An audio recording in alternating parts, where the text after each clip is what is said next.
Hello everyone, it's Brett's here, Lionheart84, and it's time to do a little bit of winter maintenance on my Passiflora, excuse me, Passiflora Incarnata or maypop.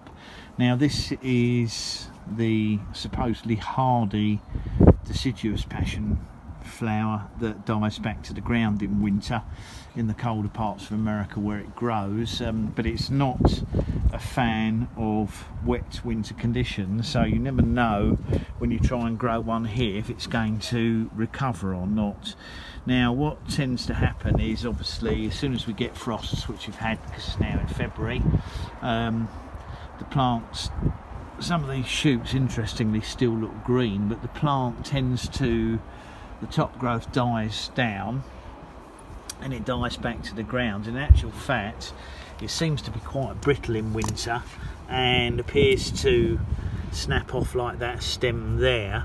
Now what I don't know is if the stems have actually snapped off or been bitten off by snails. I've got an inkling that it's actually snails that have done the damage, but in any case what I'm going to do is remove all the stems which have definitely snapped off at the base.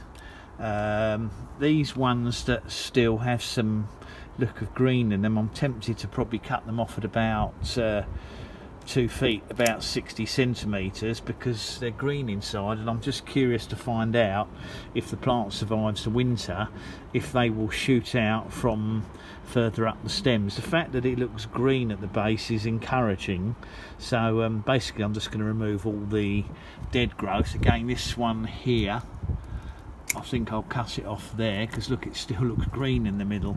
It may continue to die back more as we get colder weather or as the snails attack the stems. This one's definitely dead down to here, so we'll remove that. Not cutting. These secateurs need sharpening. These ones have snapped off at the base, so they may as well be removed at the base. I definitely need to sharpen these, don't I? This one here is definitely dead to the base. So basically I've removed most, I'll tidy that up in a minute, I've removed most of the growth that has died down, and you can just throw it on your garden and use it as a sort of a mulch. And then I'm going to remove all of these twigs from the fence now, because they will obviously, the new one will grow up next year. Next to it I've got the Caerulea that I planted in ground, which is the hardy evergreen one. It's looking fine at the moment, and I'm hoping that if my maypop does come up next summer and flower, and the Caerulea carries on growing and grows in the spring and flowers, they are compatible pollinators, so there's a possibility that I might get fruit on both plants. But obviously the one I'm looking for is the Incarnata, because that's the one that's meant to be a little bit more edible. Anyway, I thought I'd just quickly show that little task. That's a February task if you happen to be lucky enough to have an Incarnata. And obviously we'll find out if it comes up in early summer. They don't normally appear here till about June, but it will depend on how mild the spring is. We'll get rid of the rest of this growth and get back to my other jobs. So thanks for watching. Please give me a thumbs up, share the video if you think it'll be useful to anyone.